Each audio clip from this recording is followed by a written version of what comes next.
I'm really excited to be speaking at my very first Hackcon. I'm going to be speaking about winning with volunteers today, aka #we're-winning. Okay, cool. So, who am I? I'm Bill, and I'm currently focusing on two awesome things right now. First of all, Student Hack. If you've never been to Student Hack, it's a student hackathon based up in Manchester. Yeah. Me and Saif organized that. Next up is Major League Hacking. So Major League Hacking, the official Student Hackathon League. We obviously work with hundreds of student organizers, so it's a really amazing gig. I'm really happy to be working with them. I've been to 30 hackathons in 4 countries. I've organized 5 hackathons, so I'm really excited to share everything I've learned, and I'm definitely got a lot to share. So the key thing that I've learned, we can't throw great hackathons without great volunteers. And this might sound obvious, but I think a lot of people don't really understand what this means and what actions they can take to really sort of emphasize the point I'm trying to make here. So why are volunteers important? Like, I know you have a few volunteers, but really, why are volunteers important? First of all, who picks up your rubbish, right? Like, sometimes hackers will take their rubbish, maybe they won't, maybe they're tired and they don't want to.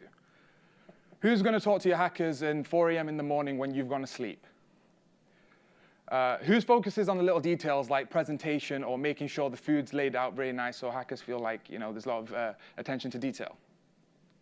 Who makes your event epic? Like, I don't know, helping a hacker with programming problems or any other sort of personal things that someone could help and just be there for them. So that's really the key things. They're just a few things, really, of why volunteers are so important. So I really want to talk about how you can really win with volunteers and really get it right. I've seen the same problems time and time again, so I'm going to talk about the horror scenarios I've found, some of the success scenarios I've found, 5 ways to make volunteers win, 5 ways to make organizers win, and then just a key takeaway of everything I've sort of talked about, and so you can think little things you can take away and really get started with as soon as after this talk. Okay, so really, what do I mean by volunteers? It's kind of it could mean a lot of things. What I mean by volunteers is your core team and your day of volunteers. People who show up on the day that have had no prior sort of communication with your team. Your core team, people who have been involved before the day of the event. So that's really what I mean. First of all, I'm going to talk about the 7 horror scenarios. So the way I'm going to go about this is if any of these situations have applied to you, I want you to go like this. This is something that we do at MOH, and it's really, really awesome. So I'm going to just go ahead and get straight into it. First of all, volunteer takes free food, never to be seen again. Yeah? OK. Takes volunteer shirt, never to be seen again. Takes nothing because they never showed up. Volunteer asked to serve food, eats food instead. Hacker needs hug at 4 a.m., volunteer nowhere to be found. Hey, are you volunteering again? Yeah, sure. Never shows up. Volunteer arrives. What the fuck is a hackathon? So Bill's very sad from hearing stories like this. It really, really disappoints me because you do not want hackers to leave that event feeling sad, or you want it to be the best hackathon of their lives. So to sort of go on the opposite of that, what are some success scenarios that I've seen? So you can go to a hackathon and you can see people who are kind of unsure what's going on, and volunteers can't really help them. So you often see these situations where you don't have time to train the volunteers on how you want the event to be run. But often at times you'll get amazing volunteers like Kurt. Kurt, we had absolutely no training with him whatsoever. We didn't even meet him till the day of the hackathon. But he just got it. He just knew where to help out. He knew just to take rubbish. We didn't even have to suggest the idea to him. He did everything. And that was a great example of super volunteers that show up at hackathons. MHacks. So MHacks is one of the bigger hackathons in the US. They have a recruitment mass meeting, which is basically volunteer meetings that happen about every 2 weeks, roughly. And what this means is where volunteers can just come in, existing and interested volunteers can come and just sort of see what's going on. What are the latest progressing developments within the hackathon? What's the goal? And I think these volunteer meetings are generally quite cheap to run. And you can really get your message across very consistently and make sure that the event is really awesome because you've drilled down sort of how you want the event to be run. There's a lot of consistency there. Next up is PenApps Exchange. This is a relatively recent thing. What PenApps have done is they've invited organizers from other hackathons, maybe more smaller hackathons, to come and volunteer at PenApps and really learn how bigger hackathons are run and take some things from that and apply it to their own hackathons. So there's a really interesting approach here, and I'll talk more about that later. Next up is there's a Facebook group called Hackathon Volunteer Exchange. As you can see, there's only 117 members in there. It's a very small group, but it's something that's upcoming because, as I said, volunteers is something that kind of hasn't been paid enough attention to. But I think over the coming months, it'll definitely grow, hopefully. So this is another example. Another example, I'd just like to shout out to Warwick Hack. Out of all the EU hackathons I've been to, Warwick Hack has probably had the best set of volunteers that I've ever seen. And I'll just explain why. Two of the reasons why I think is, number one, they have the backing of a society, which is Warwick Tech. So the motivations of the volunteers are different. They're not volunteering for the free T-shirt or the free food. They're volunteering to progress within the society, eventually maybe becoming a president or some other kind of role. The other one is some level of structure. Volunteers generally knew what they were doing. I've seen plenty of hackathons where volunteers have come in and literally just been left like lemons. And you really do not want that approach because volunteers really don't know what they're doing. You have to sort of tell them what to do, but you can't always be there to tell them. So how do you go about that? Next up, obviously, it's a bit of shameless promotion, but it's Student Hack. So one of the things we did with Student Hack is we took volunteers out for drinks. We provided ownership. So for example, with Kurt, we literally gave him the Twitter account. He could have, done the worst thing ever, but we trusted him and we gave that ownership. And for that, he really thrived. And I can definitely see that happening in more situations. Next up is Major League Hacking. Major League Hacking, we do provide a lot of sort of help. Like if we see there's rubbish around, we'll go around and we'll help you. We'll just throw it out for you. We do a lot of things for hackathons that we don't really sort of talk about because we just think it's so normal, and we just go ahead and do it. So you definitely have the support of MLH. That's a good example as well. So generally, I think the scene right now for volunteers is quite good, right? Like there's a lot of cool things that are going on, but I definitely think there's more we can do. I see the same problems time and time again, which is one of the reasons why I'm giving the talk. So really, how do you start winning? There's two ways I'm going to go about this. There's 5 ways you can make volunteers win, and there's 5 ways you can make organizers win. There is some overlap between them, but generally there are 10 unique things you can take away from this. So first of all, starting off with 5 ways to make volunteers win.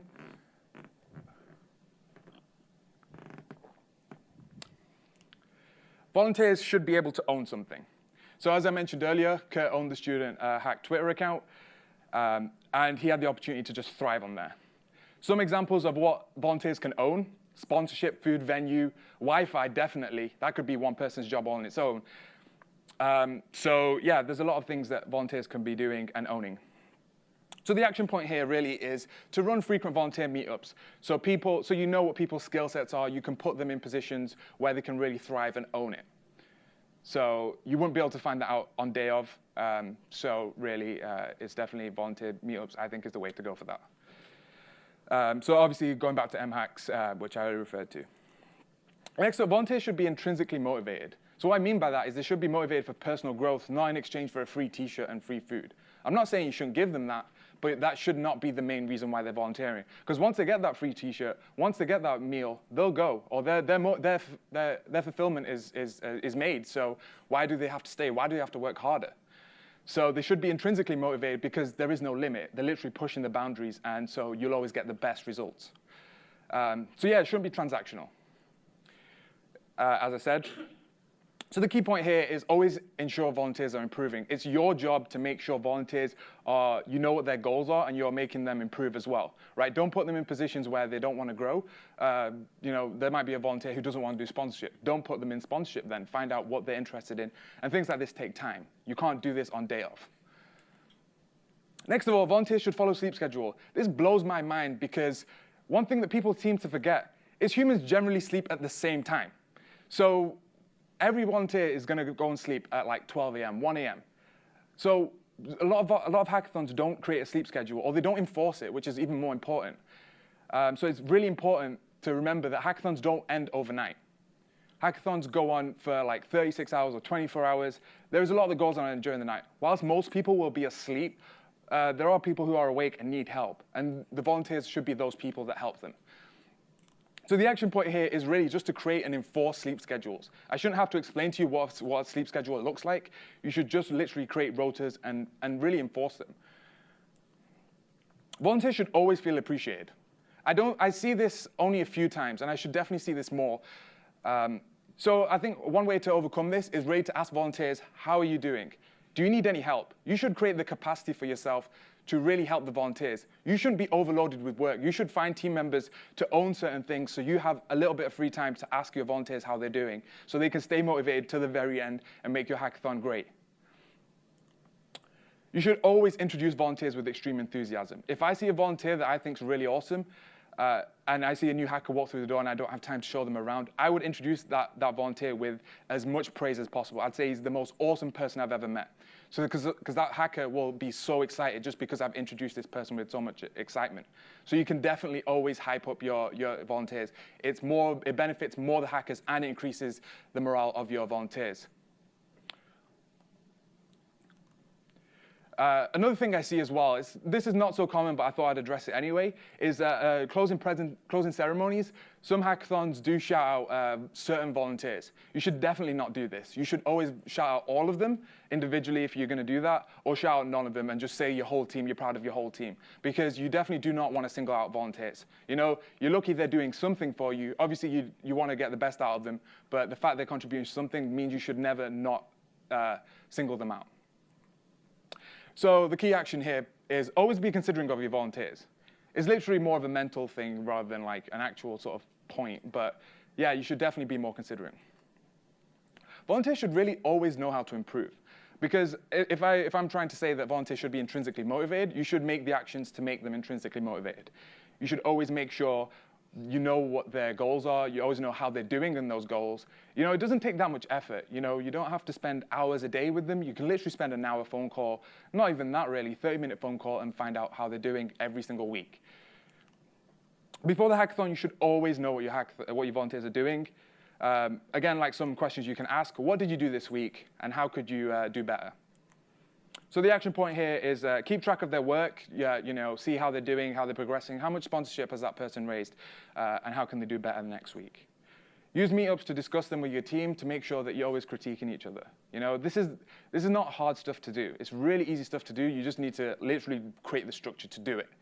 So yeah, like just generally sort of explain that. Like I think there's a lot that we can do to really sort of like get that excitement going and get volunteers excited. It's the effort, you do have to create a lot of structure around it, but once you create that structure, like I think the rest of it just generally falls into place, and you're probably going to do more effort on day of volunteers than you are going to do in general. It's just the time, it's just being proactive about it. So going to organizers, how do you make organizers win? First of all, like this is something I highly recommend to everyone. So every time with volunteers, one thing that I'm doing is like, what I say to them is, let me know once you've arrived. Let me know before you're leaving. And the main reason I do this is so I can always thank them. I can be the first person to say hello, and I can be the last person to say goodbye. I don't want the volunteer to leave the event and say, oh, he doesn't even know I've left, or he doesn't even know I've arrived, because that's the worst feeling to feel as a volunteer. I feel like volunteers, it's such a small thing to do. Just be aware. And if you do that, like you literally just boost the morale of your volunteers like loads, like for such little effort. Volunteers should consider volunteering at other hackathons. You should learn from hackathons that you really admire and really sort of learn from what they're doing right and apply it to your hackathons. You know, think of your favorite hackathon. Go up to the organizer and say, can I volunteer at that next hackathon? Because the reason why they're your favorite hackathons will be a reason why another hacker will think your hackathon is their favorite. We did this with Launch, Landing, Student Hack. We literally got organizers to be volunteers. And you know, it was more of a thing we were trying out, but it really works. So even it's something I would do, and I'd highly recommend everyone else does it. So yeah, like the action point here is just ask organizers of your favorite hackathons if you can volunteer for them. It's not the hardest thing in the world. Just drop them a Facebook message, you know, find them here, and just grab them and say, can I do that? Another thing you should do, obviously Tim mentioned this earlier, is you should increase the low bus factor, right? Anyone with ownership should have someone as a backup. because you never know what might happen tomorrow. Like we've seen organizers get run over and then be okay. We've seen, we've seen various situations. This doesn't mean your volunteering team has to be huge. You don't have to have a backup for an individual backup for everyone. You can have one person be a backup for 2 different people, but you just need to be very sort of efficient about it, right? Like, there's so many times that we could have like made our lives easier just by increasing the low bus factor. But then what's the action point here? The action point is, like, one thing I would say is when you're training and investing in volunteers, maybe you're sending them to other hackathons, maybe you're sending them to sponsorship classes or whatever it may be, you should always do it in 2s. Whether it's you or another person that's the second person, you should definitely consider doing this. Organizers should always set the expectation. This is super important. You should not be afraid, like this is one thing as well. Just because volunteers are volunteering for free doesn't mean you should accept volunteers who are not motivated to work hard and push the team. Because I've seen volunteering teams of 10, and like 8 of them are really hardworking and will do anything to make the hackathon amazing. But then you get 2 people or 1 person who really is just sitting about and saying, there's free food, there's free t-shirts, that's me, you know? And you really do not want people like that on your team, because then it brings the 8 people down, and it really does not make sense to have that. So I think like that's something you need to really gain the strength to do, is to remove volunteers from your team that you don't feel like are adding any benefit, right? Because now that you're benefiting them, you're literally benefiting them by personal growth, right? Like you're helping them develop as better people. So in exchange, they should work hard, right? Like it's a team effort. So yeah, like just mentioning the point, it's not a one-way street. It should be a desirable and fun role. Another thing is you should never hire too many volunteers. I've seen this only a few times, but again, like I've seen it. It's always counterproductive. Like if you have more people than you know what to do with, then how do you know? There's too much communication going on, and there's going to be often too much time wasted. So don't think that hiring or getting 50 or 60 volunteers for a 100-person hackathon is actually going to be beneficial to you. So the key role here is to always be a role model and to always set the standard. Volunteers are going to look up to you because it's your event. You're the leader. You're the one who's setting the vision. You're the one who's setting how the hackathon should be. So you should always remember that. Organizers should never be the blocker. I think this diagram I'm about to show you really sort of explains the way I see so many hackathons being. So this is really how I see hackathons. There's you in the middle, limited to your experience and your knowledge is really how the hackathon will be, because the volunteers will come to you, they'll have decisions or they'll have thoughts, and they'll be like, I want to do this. And you're going to say, I don't really know about that. Because maybe you might not have the experience to sort of say, okay, you should run with this. So that's really not the way to go about it. And the way I think it should be is that you should be here, you should be enabling the volunteers to deliver, right? Give them the opportunity. What if Kurt came to me every single time and said, Bill, do you think I should send this tweet? I would probably say like no to half of them, because like I wasn't sure whether they would work. So I think like I'm not super experienced with social media, so like I'm not the best person to ask. But if I'm in the middle blocking him from doing his job or as a volunteer, then I'm not really helping my hackathon either. So yeah, I just to add, like by doing that, the quality of your hackathon is just going to increase. You're just going to increase the limits and be able to achieve greatness. So yeah, like they're really generally the 10 reasons or the 10 points I'm trying to make as to how to achieve victory with your hackathon with volunteers. So just to bring it back a bit, like what are the key takeaways? What can you learn today that you can just take away right now and apply to your own hackathon? You should remember that you should still have on-the-day volunteers, but you should aim to recruit and train them as early as you can, because at the end of the day, like you're going to have to train them if they're there on the day, and you don't have enough time to train them because you've got to actually run the event. So it depends what you want to go for. Do you want lots of volunteers that don't know what they're doing, or a few volunteers that really know what they're doing and just going to go ahead and do it? So just to reemphasize the key takeaways, volunteers should be empowered. The best volunteers are motivated by personal growth, not by exchanges of free food or free t-shirts. Create and enforce sleep schedules, and I mean that. Thank volunteers, be the first person to do this, and be the last person to say, goodbye, have a good night, and we'll see you tomorrow. Make sure volunteers are always improving, Like you'd want someone to do that for you, so why don't you do it the other way around? Run frequent volunteer meetups, and to do this, you'll probably need to raise money, right? Like because you're going to probably want free food at the event, at the meetup, or free drinks or whatever, and you need to raise more money to do this. We did this with Student Hack, not deliberately, like we didn't really have a budget set aside for it, but we made a budget for it. volunteer and learn from great hackathons, right? Like, why is it shouldn't be a bad thing to be an organizer and volunteer at another hackathon, right? Like, you should learn from them. They're great for a reason, right? Like, your favorite hackathon is great for a reason. Don't ever be the blocker, and don't be afraid of saying no.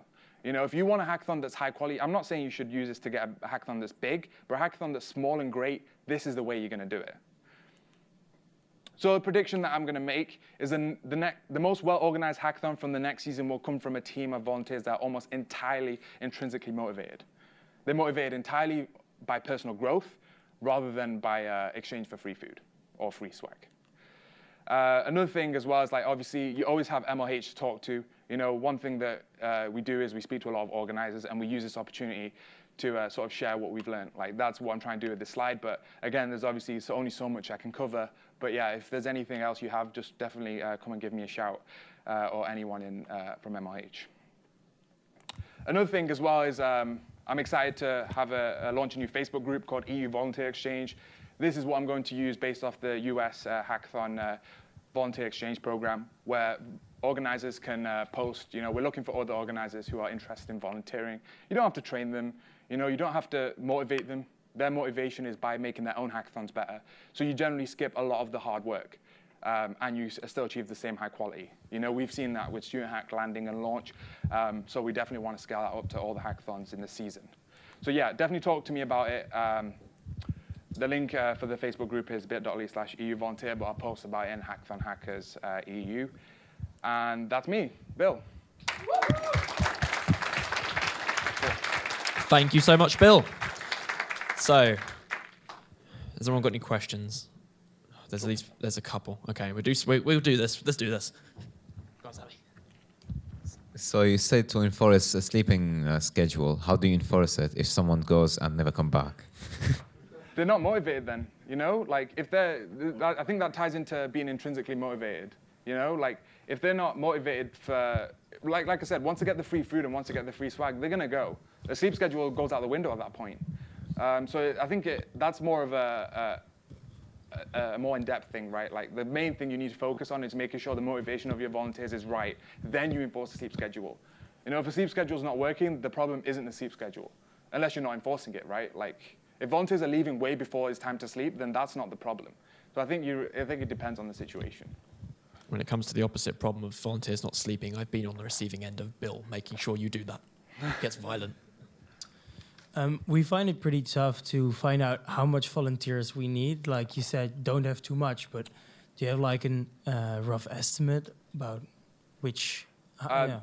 Generally, like, a good average is probably between like 6 to 8. Like, that's generally a good figure that I've seen for hackathons. It depends on the size. Like, again, if you're gonna have a 20-person hackathon, you do not want 8 volunteers, right? Like, but if you're gonna have a 100-person, between 50 to 100, I'd say about 6 to 8, yeah. Just to jump in on that point, it also depends on what's going on. So if you've got like multiple rooms, you realistically need at least one person in the room. So if you've got like 80 people spread across 7 rooms, you need more volunteers. I think it ties into Alexei's point about having dark spaces as well, right? Like, so you definitely want to make sure that things like that don't exist.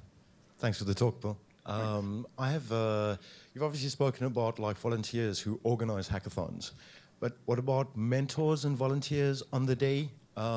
Is there, I mean, what's the kind of good proportion of that? Like, we're looking at about 60 to 80 people. So would you mean like mentor volunteer ratio, or? Yeah, like, so we want to have a beginner stream. So we would want to have some kind of coding mentors who would help people just get connected and set up, and maybe looking at some tutorials and stuff. I know it's a hard question to answer because it's like, how long is a piece of string, right? But like, I've got 5 people who would be up for that, and they're all relatively good coders. Would I need to recruit more? So you're saying have mentors as volunteers, or? Well, aren't mentors volunteers anyway? I think like the approach to mentors should be different to volunteers, right? Like, mentors, their interest is completely different to volunteers. I think they're just there just to help out, and it's more of an ethical thing, right? To go out and volunteer, unless you pay volunteers, mentors, of course. So the way I'd go about mentors is like, it depends how you want to go about it. Some hackathons do like every single team has a mentor, like Hacker Brown, and some hackathons have like 1 or 2 across 100 people. So I can't really answer that question, really. It really does depend. We'll talk about it afterwards. And again to jump in, I would say keep them separate, because if you've got teams relying on mentors to get them through the hack and all your mentors are busy fixing the hackathon, they can't mentor. So I think Bill's dead on there. Cool, right. We have to wrap up. So thank you very much, Bill.